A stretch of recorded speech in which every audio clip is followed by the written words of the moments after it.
जय हिंद साथियों। कैसे हैं आप सब? उम्मीद है आपको ऑडियो वीडियो प्रॉपर सुनाई दे रहा होगा और दिखाई दे रहा होगा, है? आज हमारा एक नया चैप्टर है। कौन सा? नाव और धारा, मतलब बोट एंड स्ट्रीम।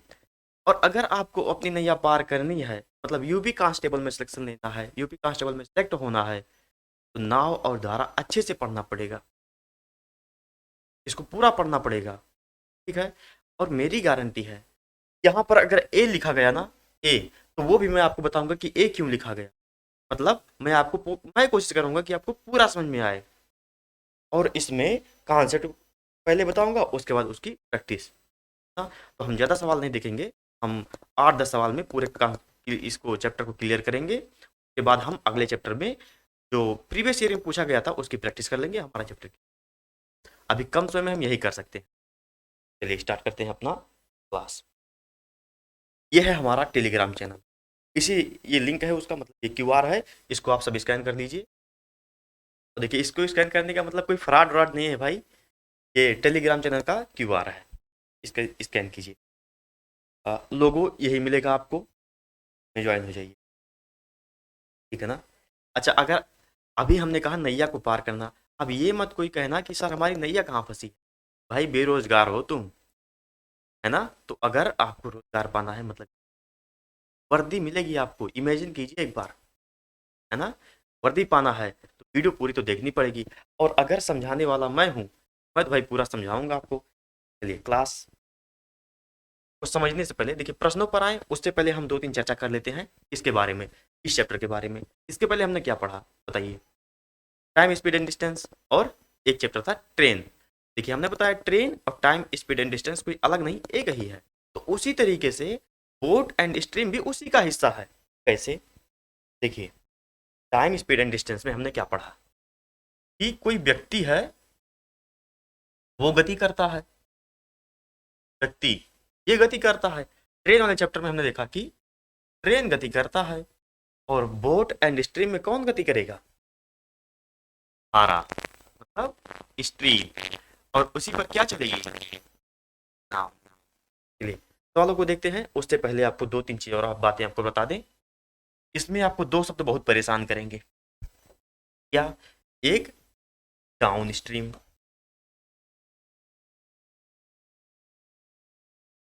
और एक अप स्ट्रीम।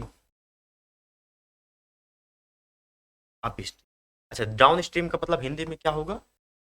अनु अनुप्रवाह। अनुप्रवाह। और अप स्ट्रीम का मतलब क्या होगा? ऊर्ध्व प्रवाह। ठीक है। अब डाउन स्ट्रीम और अप स्ट्रीम को हम क्लियर समझते हैं। देखिए, यूपी नहीं है भाई, ये यूपी लिख रहा है। Stream UP. देखिए, डाउन स्ट्रीम, डाउन स्ट्रीम क्या होती है? मान लीजिए ये क्या है? नदी। और यहाँ पर कोई चला रहा है बोट अपना, ये सस्ता वाला बोट। ठीक है। ये आदमी है तो ये चला रहा है, टप्पू भी बना दिए। तो अगर आदमी इस दिशा में गति करे और नदी भी इसी दिशा में बहे, तो बताइए जल्दी जल्दी चलेगा कि नहीं? अगर आदमी भी इसी दिशा में गति कर रहा है और धारा भी इसी दिशा में गति करिए, तो जल्दी जल्दी चलेगा। मतलब स्पीड उसकी इंक्रीज हो जाएगी। अगर स्पीड इंक्रीज हो गई, इसका मतलब यहाँ पर जो सापेक्षिक चाल होगा, बोट की स्पीड हमने लिखा बी, और स्ट्रीम की स्पीड को लिखा यस। बी प्लस यस क्या होगा? Down stream. डाउन स्ट्रीम का मतलब क्या? कि वो धारा के साथ चल रहा है। अच्छा, डाउन स्ट्रीम याद कैसे करेंगे? कई बार तो यही भूल जाता हूँ कि डाउन स्ट्रीम क्या होता है। डाउन पेमेंट करते हैं ना, जैसे कोई मोबाइल वोबाइल ले रहे हैं महंगी, या फिर क्या कहते हैं उसको, मोटरसाइकिल और साइकिल ले रहे हैं, तो उसमें डाउन पेमेंट करते हैं। मतलब साथ ही साथ में, जैसे खरीद रहे तुरंत साथ में जो पेमेंट किए, तो और देखिए साथ साथ चल भी रहा है ना। तो इस तरीके से। अच्छा, अनुप्रवाह, अनुदिश समझ रहे हैं ना, अनुदिश तरंगे। तब अनुदिश साइंस वाले समझ रहे होंगे। अनुप्रवाह मतलब साथ साथ, मतलब बी प्लस यस। अच्छा, अप स्ट्रीम ऊर्ध्व प्रवाह। ऊर्ध्व प्रवाह मतलब क्या? कैसे समझेंगे? ये आदमी है, आदमी इस दिशा में गति, इस दिशा में गति करे, और जो हमारी धारा है, ये जो नदी का पानी है, वो इस दिशा में गति करे। देखिए, ये तो जा रहा है इधर, ये जा रहा है इधर। अब बताइए, उसको टाइम लगे कि नहीं जाने में? टाइम लगेगा, तो अगर टाइम लगेगा मतलब उनकी स्पीड क्या होगी, v डिफरेंस यस, माइनस ये होगा, क्योंकि अगर यस बड़ा हो तो जा ही नहीं पाएगा। अच्छा, जो लोग तैरते होंगे उनको पता होगा कि अगर नदी में तैर रहे हैं ना, तो अगर नदी जिस दिशा में बह रही है अगर उस दिशा में जा रहे हैं, जल्दी जल्दी आप जा पाएंगे। क्यों? क्योंकि आपको आपके पास कौन सी गति है, B plus S, downstream या अनुप्रवाह। और अगर उल्टा जाएंगे तो कोई लोग तो जा ही नहीं पाएंगे। क्यों? क्योंकि जो यस होगा मतलब स्ट्रीम, स्ट्रीम की जो गति होगी वो ज़्यादा होगी, इसलिए वहीं पर रह जाएंगे, नहीं तैर पाएंगे। अगर तैर पाएंगे तो वो ज़्यादा होगी समझ रहे हैं? अच्छा, अनुप्रवाह और ऊर्ध्व प्रवाह में कोई दिक्कत रहेगी आपको? पूरा क्लियर है ना? डाउन स्ट्रीम मतलब धारा के साथ, ऊर्ध्व प्रवाह मतलब धारा के विपरीत। ठीक है, बस यही था इसमें, और मुझे नहीं लगता कुछ समझने की जरूरत है। प्रश्न पर चलते हैं, उसके बाद हम अपने चैप्टर इसी के अनुसार हम आपको बताते चलेंगे, आप नोट कीजिएगा, उसके बाद क्लियर कर लेंगे। देखिए, मैं केवल आपको इतना कर सकता हूँ कि आपको उंगली पकड़ाकर थोड़ी दूरी आपको चला सकता हूँ, लेकिन अगर आपको दौड़ना है तो खुद से दौड़ना पड़ेगा। आपको मैराथन मैराथन दौड़नी है तो उसके लिए आपको प्रैक्टिस करनी पड़ेगी, समझ रहे हैं ना? तो मैं क्या कर सकता हूँ कि आपको बता सकता हूँ कि सवालें कहाँ से आएंगी, जो थोड़ी सी बेसिक है वो बता दूंगा। समय इतना कम है, आपको खुद प्रैक्टिस करनी पड़ेगी। प्रैक्टिस कर रहे हैं, कोई सवाल नहीं आ रहा तो कैसे लगेगा? आप टेलीग्राम से लिए, वहाँ पर आप अपनी फोटो शेयर कर सकते हैं, करके या किस तरीके हम आपको वो अगले चैप्टर में बता देंगे। ये हमारा प्रश्न है, प्रश्न पढ़िए, उसके बाद लगाने की कोशिश कीजिए। इस चैप्टर में आपको कुछ नहीं करना, पर जैसे इसके हम में सारे में सोच रहे थे कि इसको ऐसे लगाएंगे, इसको ऐसे, बस यही करना। चलिए, स्थिर जल में नौका, प्रश्न पढ़िए। प्रश्न क्या है? यदि स्थिर जल में नौका की गति 20 किलोमीटर प्रति घंटा है और धारा की गति 5 किलोमीटर प्रति घंटा है, धारा की गति के साथ 100 किलोमीटर की यात्रा तय करने में नौका को कितना समय लगेगा, यही आपसे पूछ। स्थिर जल में नौका की गति का है। अच्छा, स्थिर जल मतलब क्या? ताल देख रहे हैं ना, ताल, ताल में पानी कहीं इधर उधर जाता है, उसमें कोई गति रहती है? नहीं। कह रहा है अगर ताल में नौका को दौड़ाएं तो 20 किलोमीटर प्रति घंटा, मतलब जो बोट की स्पीड है वो है 20 किलोमीटर प्रति घंटा। ठीक है, और कह रहा है धारा की गति 5 किलोमीटर, मतलब स्पीड स्ट्रीम की जो गति है वो है 5 किलोमीटर। हमारा ना यस और 5 दोनों एक जैसे हो सकता है, हो जाता है कभी कभी, कंफ्यूजिंग होता होगा, लेकिन नहीं, हम बोल रहे हैं तो आपको क्या कह रहा है, धारा की गति के साथ। अच्छा, धारा की गति के साथ अगर कह रहा है तो आप बताइए धारा की गति के साथ क्या होगा, डाउन स्ट्रीम या अप स्ट्रीम? क्या होगा? Downstream. तो इसको क्या लिख दें हम, B plus S, B plus S, धारा की गति के साथ बी प्लस यस। तो इनकी स्पीड कितनी होगी, 20 प्लस 5 बराबर 25, 25 किलोमीटर प्रति घंटा। अब बताइए, वे 25 किलोमीटर प्रति घंटा की स्पीड से जा रहे हैं और 100 किलोमीटर की यात्रा करनी है तो कितना टाइम लगेगा? अब बताइए ना, 25 के साथ स्पीड से जा रहे हैं तो अगले एक घंटा में 50, अगले तीसरे घंटा में 75, अगले चौथे घंटा में 100, 4 घंटा लगेगा। ऐसा लगा लीजिए, 100 किलोमीटर की दूरी है, 25 की स्पीड से तय करनी है, कितना टाइम लगेगा? 4 घंटा। बताइए, कहीं आपको दिक्कत रही है ना? पूरा समझ में आया होगा। स्किप मत करिए वीडियो, अगर यहाँ तक देखे हैं तो पूरा भी देखिएगा, और ऐसे ही वीडियो के लिए चैनल को भी सब्सक्राइब कर लीजिए। अगला प्रश्न देखते हैं। हमारा अगला प्रश्न है, शांत जल में नौका की गति 8 किलोमीटर प्रति घंटा है, धारा की गति 2 किलोमीटर प्रति घंटा है, तो धारा के प्रतिकूल जाते हुए 2 घंटे में कितना हो, कितनी दूरी? बताओ, ये सवाल है। वैसे ही जैसे हमने इसके पहले पढ़ा था, बस क्या है उसमें, ये देखिए, ये क्या है, क्या है, धारा, और ये आदमी है, ये बोट है, बोट में आदमी। ठीक, अब ये बोट लेकर के जा रहा है इसके ऊपर से इस तरफ, और धारा नदी बह रही है इस तरफ। अब बताओ, इसको टाइम लगेगा कि नहीं लगेगा? तो जो इसकी स्पीड होगी वो क्या होगी, नौका की गति, अब बोट की गति दिया है 8 किलोमीटर, और धारा की गति मतलब ये स्ट्रीम की गति दिया है 2 किलोमीटर प्रति घंटा। तो हमें ये बताइए कि धारा के प्रतिकूल मतलब बी माइनस एस, हम कहें धारा के प्रतिकूल या कहें अप स्ट्रीम तो बी माइनस एस होगा, वो कितना होगा, 8 - 2 बराबर 6 किलोमीटर प्रति। समझ में आया इतना? रहा है अब 2 घंटे में नाव कितनी दूरी तय करेगा? अब बताओ। 6 किलोमीटर प्रति घंटा, 6 किलोमीटर प्रति घंटा, 6 किलोमीटर प्रति घंटे का मतलब 1 घंटा में 6 किलोमीटर, तो 2 घंटे में कितनी दूरी जाएगी? 12 किलोमीटर। आसान सवाल था।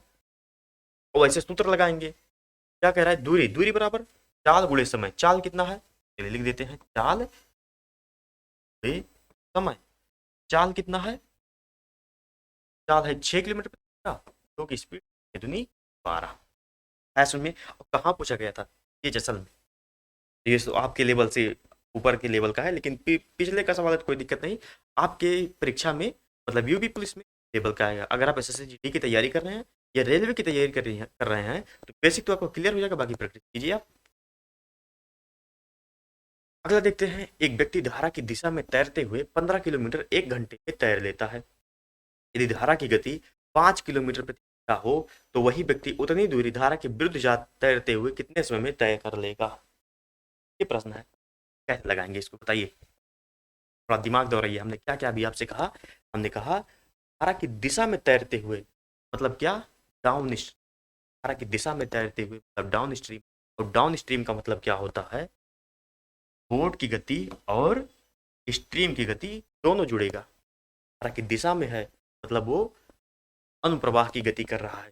बी प्लस एस क्या दिया है? 15 किलोमीटर।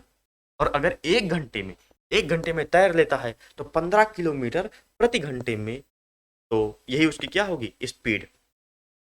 एक चीज आप यहाँ को हम बताना चाहते हैं, 15 किलोमीटर प्रति घंटा एक ये होता है मॉडर्न वाला। और इसको हम लोग पहले कैसे लिखते थे? 15 किलोमीटर, ये बट्टा पूरा लगा करके यहाँ लिखते थे यच, और यच के साथ हम क्या जोड़ देंगे? 1 घंटा। तो यही तो हम आपसे बता रहे हैं, स्पीड क्या होती है? हर एक घंटे में चली गई दूरी की स्पीड होती है। और 1 घंटे में 15 किलोमीटर चला तो यहाँ से उसकी स्पीड क्या है? 15 किलोमीटर। धारा की गति जो है, धारा की गति मतलब स्ट्रीम की गति कितना है? 5 किलोमीटर प्रति घंटा। 5 किलोमीटर प्रति घंटा, यहाँ भी प्रति। हाँ, ठीक है। इसको मिटा दे रहे हैं। अच्छा, समझ में आया कि नहीं इतना? फिर क्या कह रहा है? वह व्यक्ति उतनी ही दूरी, उतनी दूरी मतलब कितना? 15 किलोमीटर। दूरी कितना तय करनी है? 15 किलोमीटर। दूरी 15 किलोमीटर। कह रहा है उतनी ही दूरी धारा के विरुद्ध तैरते हुए। धारा के विरुद्ध मतलब क्या? धारा के विरुद्ध मतलब अप स्ट्रीम। अप स्ट्रीम, तो अगर अप स्ट्रीम जा रहा है बी माइनस यस होगा। बी माइनस यस दिया है, याद कीजिए पहले बी का मान, यस का मान दिया है, बी का मान नहीं।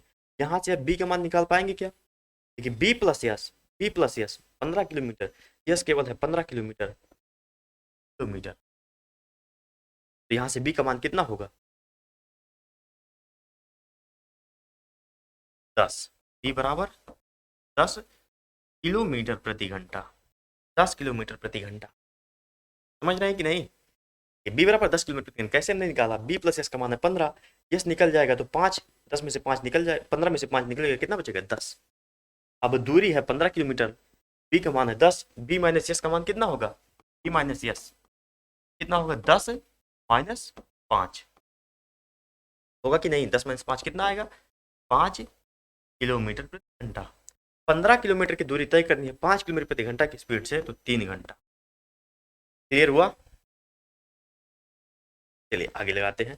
यहाँ कोई दिक्कत तो नहीं ना? बी प्लस एस बराबर 15 किलोमीटर, यस बराबर 5 किलोमीटर, बराबर 10 किलोमीटर। देखिए बेसिक चीजें हैं, आपको पता होगी। आगे हम पढ़ते हैं। एक नाव धारा के विपरीत दिशा में 6 घंटे में 24 किलोमीटर चलती है। अच्छा, 6 घंटे में 24 किलोमीटर, तो स्पीड बताइए। 4 किलोमीटर प्रति घंटा। स्पीड कितना? 4 किलोमीटर प्रति घंटा। धारा की विपरीत दिशा में जा रहा है मतलब बी माइनस यस कितना? 4 किलोमीटर प्रति घंटा। कैसे? 6 घंटा में 24, 6 घंटा में 24, तो 1 घंटा में, 1 घंटा में 4 किलोमीटर। फिर क्या कह रहे हैं? धारा की दिशा में 4 घंटे में 20। धारा की दिशा मतलब बी प्लस एस का मान दिया है 4 × 5 = 20, 5 किलोमीटर प्रति घंटा। 20 किलोमीटर जा रहा है 4 की स्पीड से, 20 किलोमीटर 4 की स्पीड से, तो कितना? 5 किलोमीटर प्रति घंटा जा रहा है। यही तो है उसकी स्पीड। अब मान लीजिए कोई कोई अपने घर से बाजार गया, बाजार दूरी कितना है? 5 किलोमीटर। 5 किलोमीटर, तो अगर वो 5 की स्पीड से जा रहा है तभी तो 1 ही घंटा लगेगा। अगर पूरा किलो उसको पूरा था, उसकी दूरी थी कितनी, 24 किलोमीटर। दूरी कितनी थी, मान लेते हैं 24 किलोमीटर, 24 किलोमीटर, है ना। अब वो 6 घंटे में पहुंचा, तो आप निकाल पाएंगे मतलब स्पीड कितना है उसका, तो 6 24 4 किलोमीटर प्रति घंटा, यहाँ से स्पीड हमने निकाल। चलिए इसको देखते हैं, आगे पढ़िए। स्थिर पानी में नाव की गति तथा उसी पानी में धारा की गति। स्थिर पानी में नाव की गति मतलब बी की वैल्यू पूछ रहा है और यस की वैल्यू पूछ रहा है। यहाँ से बी और यस की वैल्यू निकल सकती है, निकल सकती है। कैसे, हम क्या कर रहे हैं, इन दोनों को जोड़ दे रहे हैं। इसको समीकरण 1 मान लीजिए, समीकरण 1, इसको समीकरण 2। तो यहाँ से जोड़ेंगे बी और बी दोनों, 2b, ये है माइनस, ये है प्लस, ना कुछ नहीं, बराबर 5 4 9, तो बी बराबर 4.5, 4.5 किलोमीटर प्रति घंटा। 4.5 देख लीजिए, यही एक ही जगह है। बी के मान अगर 4.5 और बी प्लस ए मिलकर 5, तो यस की वैल्यू 3 दशमलव, इसी में लिखा है, तो हमारा उत्तर यही सही। बताइए समझ में आ रहा है कि नहीं। अगर आपको बिल्कुल कुछ नहीं आ रहा होगा तो आपको यहाँ से क्लियर हो गया होगा कि हम समझाना क्या चाह रहे हैं। अब इससे ज़्यादा बेसिक क्या हो सकता है, सवाल को लगाइए तुरंत।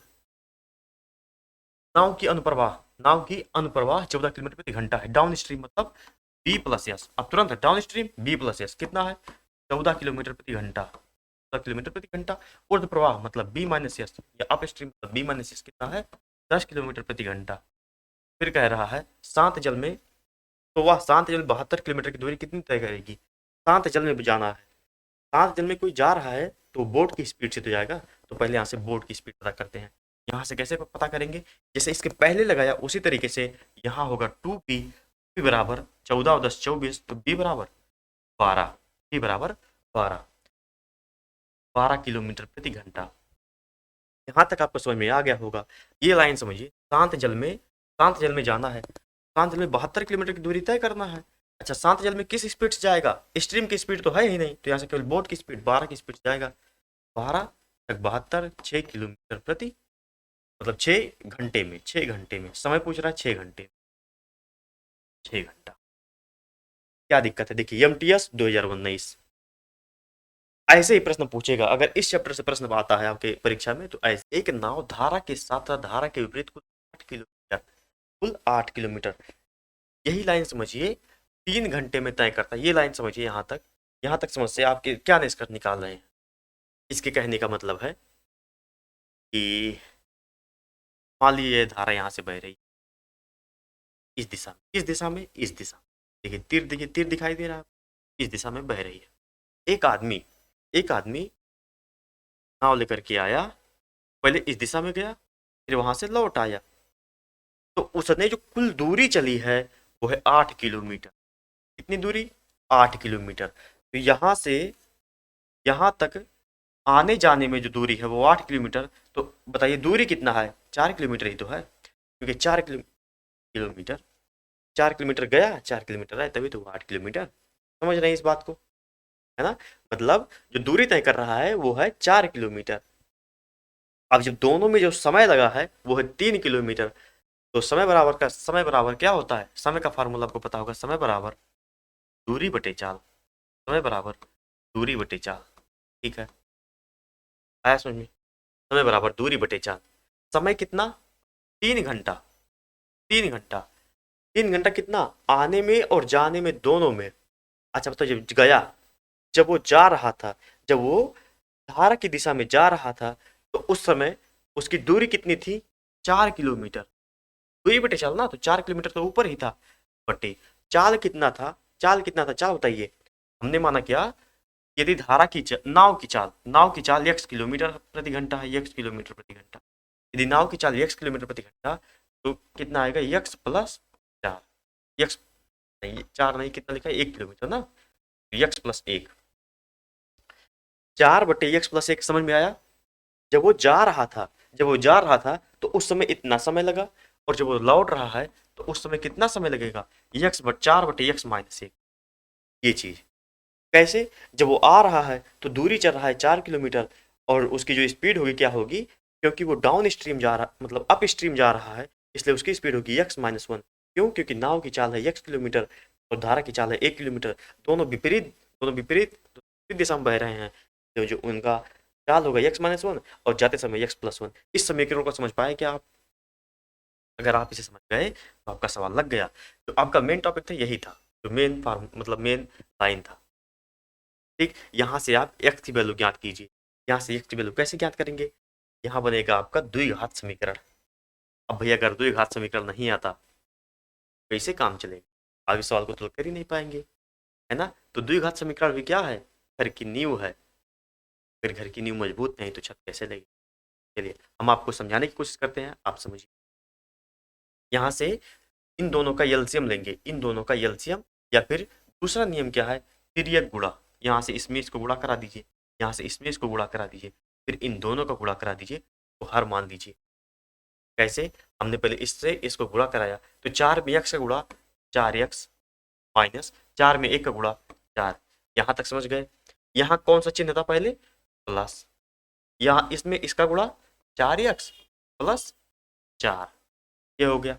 नीचे इन दोनों का जब गुणा कराएंगे तो यहाँ पर एक चीज क्या बन रहा है? x+1 x-1 और a plus B, a minus B क्या होता है? एक कोष्टक में a square minus B square. ठीक है, इसको सॉल्व कर लिए।